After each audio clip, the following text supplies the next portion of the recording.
When life gets unpredictable, preparation matters. In medicine, it's all about staying alert, ready for whatever comes through the door. On the road, it's no different. That's why Volvo designs vehicles to help anticipate risk, reduce harm, and protect lives. The Volvo XC90's advanced safety systems inspire confident decisions wherever the road takes you. The Volvo XC90, for life. Proud sponsor of the Pit Podcast. Learn more at volvocars.ca/safety. Raphaël Melançon is in studio with us. Take a look at some of the stories. We're just chatting off air about some of the stuff that's going on. So Eric Girard is going to be on the show just after 5:30. Right. And what he said yesterday, he talked about the fact, because now, suddenly the PQ is in play. And he was talking about the fact that just by virtue of the threat or the potential threat of a referendum, it costs Quebec that much more in interest rate payments. Oh, yes. Right? And then Paul St. Pierre Plamondon kind of said, it's got nothing to do with the threat of a referendum or anything else. It's got to do with the fact that you're a terrible manager, or Quebec is a terrible manager. So it's getting interesting. And then you add to this all the investments that are being delayed right now by companies who are waiting to see what's going to happen in the next election. Are we going to have a third referendum or not? Which is in essence what he's also saying. Exactly. So it's hurting Quebec's economy already, whereas Paul St. Pierre Plamondon still has only 7 seats in the National Assembly. Yeah, but he only had 6 last week. That is true. Raphaël Melançon, political analyst for CJAD 800 and, of course, CTV Montreal. He's a Gazette columnist as well, and also president and founder of Trafalgar Strategies. And our feature brought to you by Guaranteed Industries, reminding you, winter is not done. You don't need me to tell you that, but if you do, a Can-Air heat pump or Can-Air furnace, you can get them from Guaranteed, and they're people you can trust because they've been in this business since 1957. 514-342-3400 or online, guaranteedindustries.com. So what do you want to start by talking about today? What's you said you have a column coming out tomorrow? Well, I have a column tomorrow in the print version of the Gazette. It's already on the Gazette's website and app if you want to take a look at it. But basically, I was going back on the events earlier this week where Paul St. Pierre Plamondon all of a sudden opened the door to postponing his third referendum. We were talking about it just a few seconds ago. Yes, we've been talking about this all afternoon, basically. So let's talk about it even more. But basically, what Paul St. Pierre Plamondon said is that he might be delaying his third referendum on sovereignty until Donald Trump is no longer in office. That is, in 2029, technically. And I say technically here, that is if ever Trump doesn't find a way to seek another term, as we know, like he's been talking about it. And that is also, I would add, if ever somebody within his movement, let's say J.D. Vance, were to run and succeed him, what do we do? Do we still have a referendum or not? If we have someone with the same ideology still in the White House, do we still have a referendum or not? So to me, it seems like sovereignty is becoming more and more of a burden for the PQ. If you look at the latest Palace Data poll, they're down 4 points compared to just a month ago at 30% and followed closely by the Liberals at 27%. That strike is a bit of an outlier. All of a sudden, the Liberals are now within 3 points. You have a Charles Milliard, who most people in Quebec say they don't really even know, yet suddenly this poll shows them so close. I don't think it's a Charles Milliard effect at all. I think it's really the effect of sovereignty, the threat of sovereignty at this particular time in our history. People are afraid of what's coming up from the U.S. We are in the middle of a major crisis, and I think many Quebecers don't see the timing as being the right one for a third referendum, whereas we would place Quebec in a situation of even more weakness, isolated from the rest of Canada. Let's not forget, it's not a given that Quebec would be automatically a member of CUSMA, the free trade agreement with the U.S. and Mexico. It's not a given that we would be admitted as a member of NATO, so we would no longer benefit from those protections. So it would be adding another layer of instability on top of the current instability we have. Here's what I don't get, and I said this earlier on. Trump's not been president for a year. Right? We just started talking, all of a sudden, this referendum thing, because of Chicoutimi, because of a by-election, this is now very much in the spotlight? Well, because Paul St. Pierre Plamondon has been leading in the polls for a very long time, and we see him now winning by-election after by-election, 4 by-elections in a row, they've been winning. So now we start to worry? So now I think we start to worry. I think more and more people start to worry because we see the PQ still leading in the polls. We are just months ahead of a general election where they could seize power.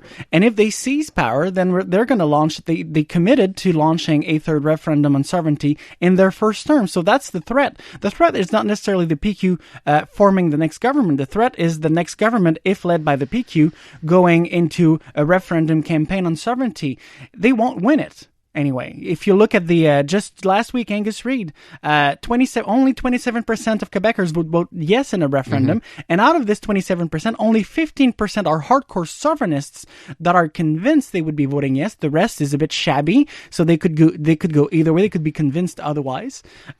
So why would you launch a referendum and plunge the province into even more instability at a time where we need stability? Because it's the raison d'etre of your entire party, and that's the problem here. It's absolutely the raison d'etre. You have the right word here.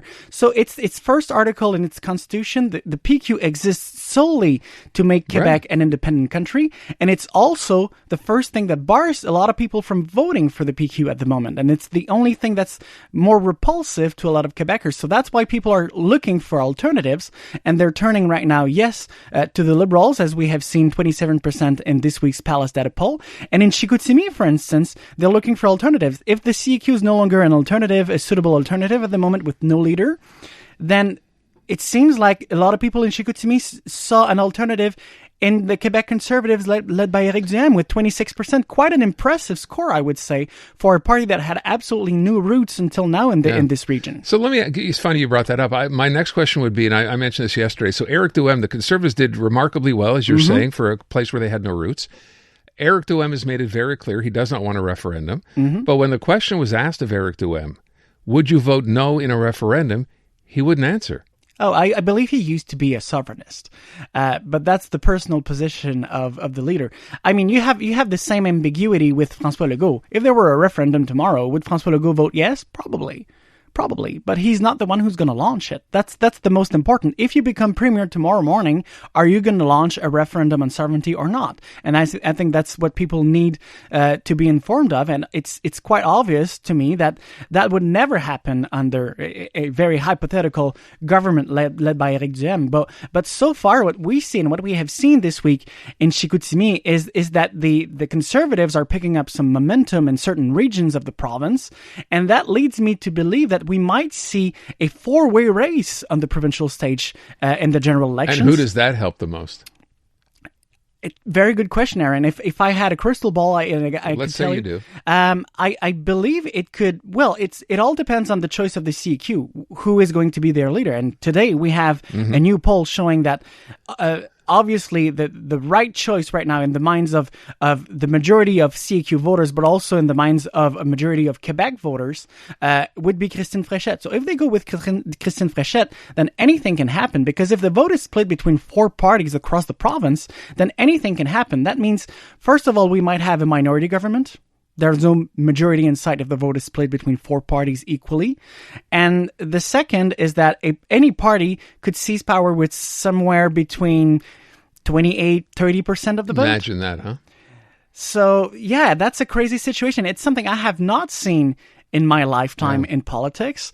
4-way race, 3-way races happen sometimes. It leads to a minority government. 4-way race, in our system, it's very rare because we usually have a system that favors bipartisanship. I know we want to talk. I just want to take one last question on this and then we'll move on. The idea, I heard what Paul St. Pierre Plamondon said, about he wants to have consultations now. He's not using the word referendum. I guess he understands finally this is not a good idea. And then he did the line about, he went door to door in Chicoutimi during the by-election with his candidate, and he heard from people that they're the ones who are concerned about a referendum. And I thought, I'm not sure I'm buying that, because to me that sounds like political expediency. That's the right thing to say to make it seem like all these people told him and he's really listening. What do you think? Well, on the other hand, Éric Duhaime said, I went a lot door to door and I didn't hear anyone telling me that a referendum is what we need at the moment. So you can make people say anything you want when you're going door to door and you have private discussions and then you disclose that kind of information. I don't buy that. I don't buy that at all. It's spin coming from party leaders, but in the end, the numbers are clear, the polls are clear.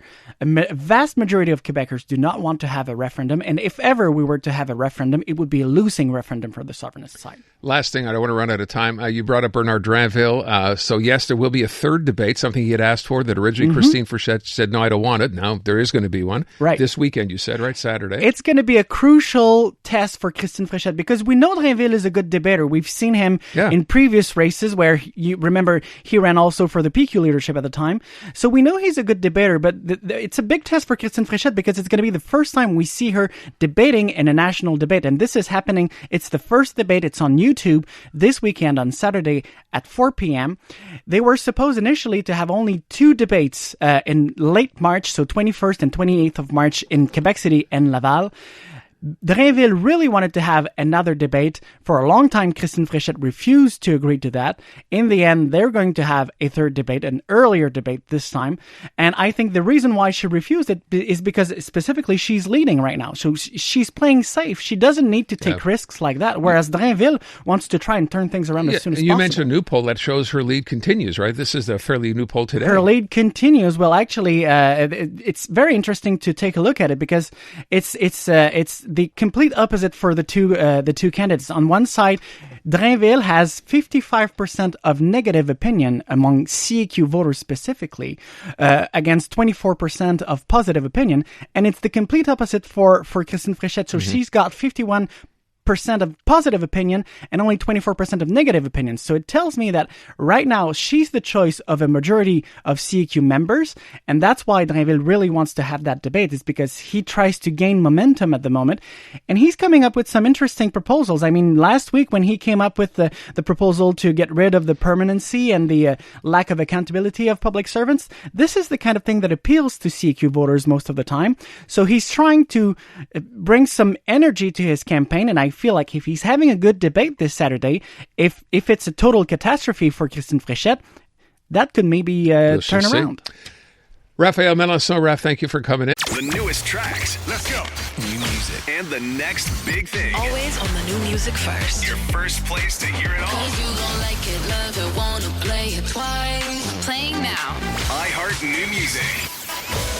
Your digital station for brand new drops, fresh finds, and tomorrow's bangers. I think we need something new. Discover iHeart New Music. Always fresh, always first. Stream now on the free iHeartRadio app.